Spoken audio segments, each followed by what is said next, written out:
قال رب اشرح لي صدري ويسر لي أمري واحلل عقدة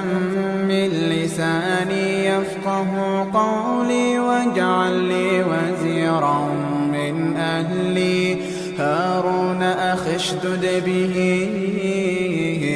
أزري وأشركه في أمري كي نسبحك كثيرا ونذكرك كثيرا إنك كنت بنا بصيرا. قال قد أوتيت سؤلك يا موسى ولقد مننا عليك مرة أخرى إذ أوحينا إلى